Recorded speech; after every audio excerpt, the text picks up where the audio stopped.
हमारे साथ बाबूलाल मरांडी जी हैं, बीजेपी के प्रदेश अध्यक्ष और पूर्व मुख्यमंत्री। सर, एक चीज़ मुझे बताइए कि गीता कोड़ा एक बड़ा नाम है और अब बीजेपी में चूंकि वो शामिल हो रही है, इससे कितना फायदा पार्टी को होगा और ऐसी नौबत क्यों पार्टी को आ जाती है कि दूसरे दल के नेताओं को लेना पड़ता है पार्टी को? अरे कल के नहीं है, गीता कोड़ा या मधु कोड़ा तो हम लोगों के साथ ही रहे हैं। लेकिन किसी समय कुछ हम सब लोगों से, कुछ उनसे हुआ। और उनसे तो नहीं कहेंगे कि 2005 में उनको टिकट नहीं मिला था, उसके बाद वो निर्दलीय चुनाव लड़े मधु कोड़ा और चुनाव जीते भी, और उसके बाद फिर आज में मुख्यमंत्री बने तो थोड़ा अलग हो गया रास्ता।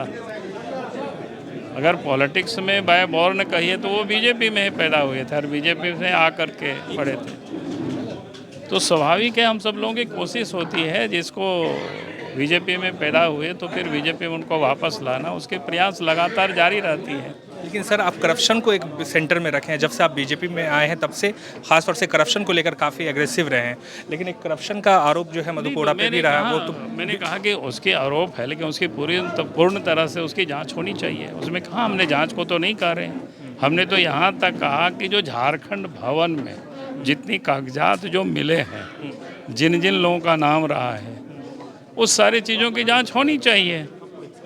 तो पता चलेगा कि मधु कोड़ा के ज़माने में मधु किस किस लोगों ने खाया है, कितना खाया है। क्या एक यही वजह, लास्ट सवाल है, क्या यही वजह है कि मधु कोड़ा आज नहीं आए मंच पे?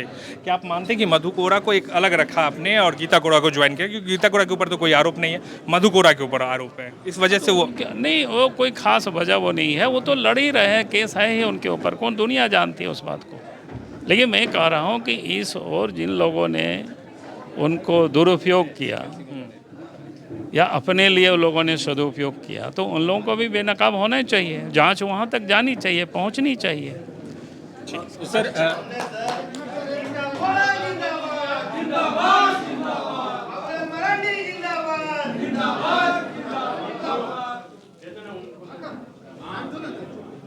किया है और इस बार 400 के पार जा करके मोदी जी को प्रधानमंत्री बनाना है। 370 की सीटें जीतनी है और झारखंड में उस लक्ष्य को पूरा करने के लिए आदरणीय प्रदेश अध्यक्ष और हम सबके नेता बाबूलाल मरांडी जी का संकल्प की 14 की 14 लोकसभा में कमल खिलाना है।